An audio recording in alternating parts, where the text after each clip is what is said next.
In 1885, Thomas Bain moved from Ontario to Revelstoke and founded the Thomas Bain Mining Company. Together with his partner John Boyd, they established the Duvegan Mine at Flat Creek and the Lanark Mine at Laurie, 2.5 miles east of the Illecillewaet camp. Both mines were named after their hometowns in Ontario. Lanark, being southwest of Ottawa, was the hometown of Thomas Bain, and Duvegan, southeast of Ottawa and about halfway to Montreal, was the hometown of John Boyd.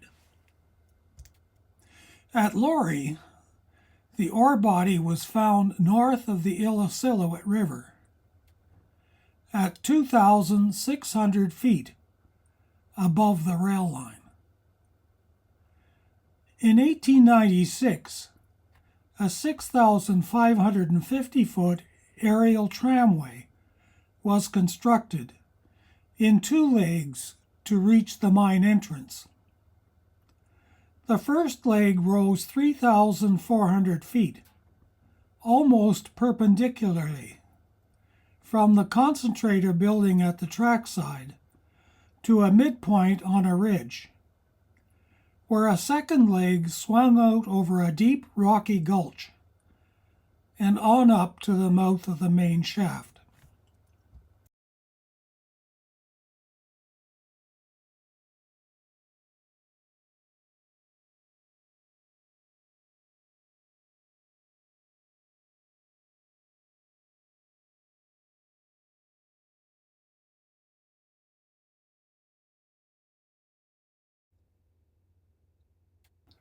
Mine workers could ride the tramway to reach the mine, where a bunkhouse was constructed for their accommodation.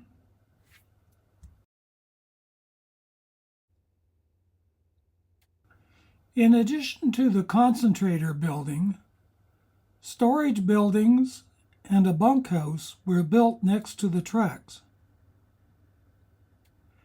A hotel, office, manager's residence, and other buildings were built on a grassy flat across the river. The mine and buildings were supplied with electric lighting from a water-powered electric generator. The flume ran parallel to the tracks on the south side of the river.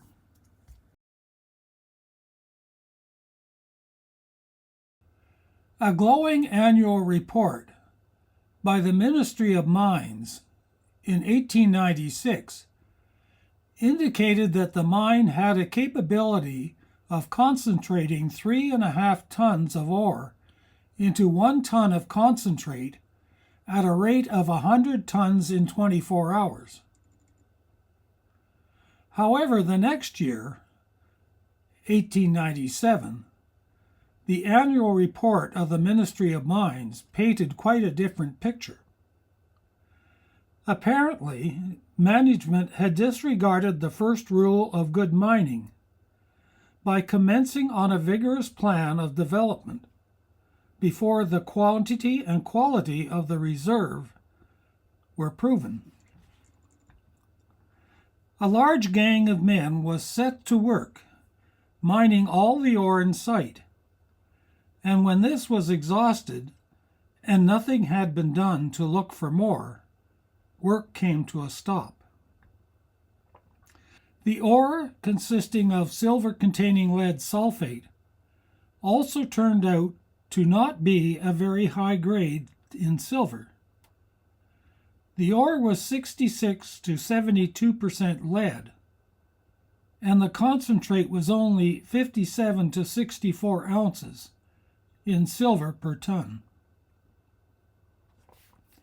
In 1905, A.O. Wheeler found the mine deserted.